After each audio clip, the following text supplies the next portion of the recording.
Blue Lock Chapter 153 na pinamagatang Environment.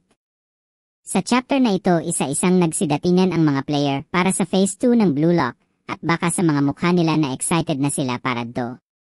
Ngunit nagtaka sila dahil naanto din ang under 20 members, o pero nilinaw nila na former U20.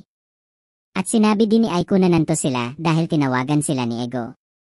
At sinabi din neto na magiging parte sila ng new project. At nagkita din si Rin at Isagi na sinabi ni Isagi hindi magiging Blue Lock ito kung wala ka.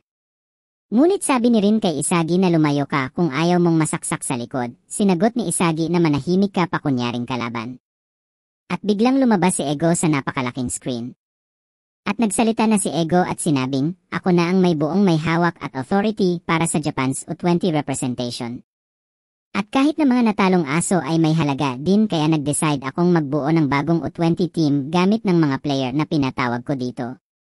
At napareact ang mga natalong U20 sa sinabi ni Ego na talunan. Ang World Cup ay 100 days away, kung papasok kayo sa kalagayan nyo ngayon, madudurog lang kayo. Kaya nakaisip ako ng panibagong pamagat ng training, Strike While Really Irons AV, na naisipan kung ang pamamaraan na ito magpapadali ng pag-improve nyo. Kaya nagtanong si Ego kung ano ba ang pinakamahalagang factor na magpapalakas sa inyo. Your environment, sabi ni Ego, kaya naisipan ko kayo na itapon sa mas mahirap na pagsasanay. At iyon ay ang 5 Great European Leagues, ang pinakamagagaling sa mundo ng soccer. Kasikatan, kakayahan, pera, kung saan ang mga European Leagues ay meron lahat ng ito, sabi Ego. At lahat kayo ay pipili kung saan nyo gusto, para magabayan kayo sa pagpili ay nag-prepare si Ego ng simplified-based introduction sa liga. England, kung saan mas kilala sa mabibilis na kakayahan, kung saan ang goal ay nakukuha sa pamamagitan ng brute force at physical capabilities, or kilala bilang League of Breathless Entertainment. Spain, kung saan mas mahalaga ang technique at creativity, kung saan ordinaryong goal ay walang halaga sa manunood or sila ay kilala bilang creative. Italy, mas sanay sa pagiging craftiness and tactics, na may malakas na defensive strategy. France, mayaman kung saan nanggagaling ang mga batang magagaling, at naging sentro at pinakamainit na bansa patungo sa pinakamagaling sa soccer sa Europe. Germany, nangagaling ang best striker in the world, kung saan meron silang kasabihan na soccer is game 1 ila scoring more goals.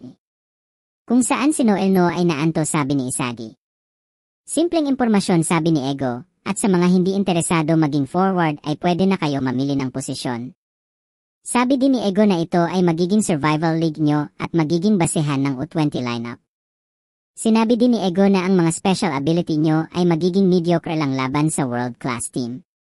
Kaya ang test na ito ay mararamdaman nyo sa darating na panahon.